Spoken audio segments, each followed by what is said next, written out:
So the first one on my list is going to have to be the 2020 Hyundai i30N Fastback. And so I specify Fastback because there is an i30N hatchback overseas. Right now we don't get either, of course, but I personally like the Fastback better. I do own a Fastback, so it only makes sense, of course. But in the US right now, the only N car we currently have is the Veloster. But for everybody outside the US, there of course is the i30N hatchback and the Fastback as well. Fastback in particular interested me because it is longer and lower than the hatchback, so it makes for a little better looks in my opinion. Powering that beast is a 2-liter turbocharged inline 4-cylinder, putting out 271 horsepower, 260 pound-feet of torque, quite a bit for the size of the car there. Sent to the front wheels through a 6-speed manual transmission, only giving you a 0 to 60 of approximately 6.1 seconds. And of course, there's the fact that it looks absolutely amazing and it's a Hyundai, so you got the exceptional 10-year, 100,000-mile powertrain warranty as well. All of these reasons lead me to believe that it would do just fine here in the US, so I urge you, Hyundai, please send us this car. Then next on my list has to be the Ford Puma, and perhaps out of all the vehicles on my list, this has got to be the one I believe the most would do the best here in the US. Reason being, okay, so the Ford Puma is a crossover. It is available outside the US, and you guys probably already know in America, right now the SUV crossover craze is crazy.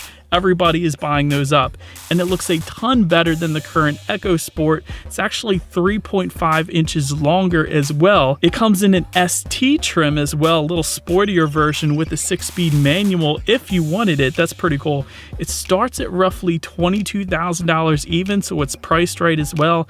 It has a flat bottom steering wheel available, digital gauge cluster available, and again, it's a crossover, so more than likely it would sell perfectly fine here in the US. And essentially when it comes to the power plant, it's pretty similar to the EcoSport. It offers the 3-cylinder as the standard engine setup. It also offers a 4-cylinder engine that's available if you wanted it. 123 or 153 horsepower. That's pretty standard for that size of a vehicle, honestly.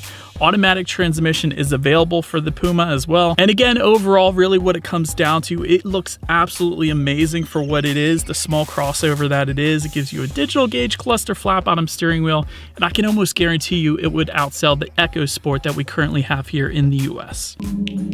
Next on my list is the Honda E, and so this is kind of one where I personally want to see it in the US. I don't think it's ever going to come here, and you guys will probably see why as I continue here, but the Honda E is a new electric car by Honda. Gives you 137 miles of range. It's a rear-wheel drive platform, 50-50 weight distribution, and a very low center of gravity, so therefore you can imagine it would be an absolute blast to drive, and within an electric car, that instant torque is going to be there as well, so this should be an ultimate city car, really. And it gets even better though on the inside. It has a lounge-like interior. If you look at the dash with all of its screens, it's absolutely awesome. I've never seen that many screens, I don't think, in a car before. It's priced at around $34,000 US, so that's why I'm saying it's probably a bit overpriced if they were to bring it here to the US. I think everyone can agree with me on that. Although tax incentives would bring that price down a little bit since it's an electric vehicle, but still a bit overpriced for actually what it is. When you could buy a standard Tesla Model 3, it really get a little bit more than what the Honda E would offer. But nonetheless, with the 50-50 weight distribution, power being set to the rear wheels and that interior, it personally makes me want to drive it. I'm sure a lot of you guys watching this video would definitely want to give that one a spin as well. Next on my list is going to be the Volkswagen T-Roc. And so at a price point starting at approximately $22,000 US, it's pretty darn similar to the Ford Puma, honestly. 4Motion all-wheel drive is available. You can get it with a 6-speed manual or a 7-speed DSG. And not only that, there's a T-Roc R available overseas, which actually will send you to 60 in only 4.8 seconds. That's pretty darn cool. And again, with the crossover craze here in the US, Volkswagen should definitely consider bringing this one to the US. I have a feeling it would do absolutely amazing. Just like the Puma, you have a digital gauge display. It's available. The exterior looks, once again, on point. It looks kind of like the Atlas Cross Sport, just in a mini crossover way, I guess you could say. But it's definitely something, again, with the crossover craze going crazy in the US, it's something I think would definitely sell very well here. Next on my list is going to be the Peugeot 508, starting price point of approximately $29,000. This is a 4-door fastback and it looks absolutely amazing from every angle in my opinion. Comes with approximately 181 to 224 horsepower. That power is sent to the front wheels through an 8-speed automatic. But here's the best part, you guys. It comes with a flat bottom and a flat top steering wheel. Like a freaking race car, you gotta love it. It's a very futuristic looking interior with digital gauges. Looks like nothing else that we have here in the US right now, which is why I think a lot of people like me, wanting to look like nothing else on the road, would absolutely love it, especially for the steering wheel alone. There should definitely be more flat bottom and top steering wheels here in the US, so I actually really like that one. Next on my list is going to be the Alpine A110 or the A110. And this is another French manufacturer backed by Renault. The A110 is an aluminum-bodied coupe with 252 horsepower sent to the rear wheels through a 7-speed dual clutch, essentially a Porsche Cayman fighter, roughly $54,000 US. So again, it might be on the higher end of the price point where it should be, but 0 to 60 in 4.5 seconds, sold in Europe and Japan only. As far as the interior goes, it comes with a leather Dynamica seat combination with intense bolstering, very well bolstered seats from what I can tell. Once again, a flat bottom steering wheel, and it looks like an absolute blast to drive, so I had to put it on the list. I think everybody would agree with me. You guys want to drive this thing. I want to drive this thing. They should bring it to the US. Next on my list is the Honda S660. And so this is one, I don't think they're ever going to bring it to the US, but it's still freaking cool. Let me explain. This is a car exclusive to Japan, Honda's home country, of course. It is a mid-engined roadster starting at roughly $18,600, less than a new Civic.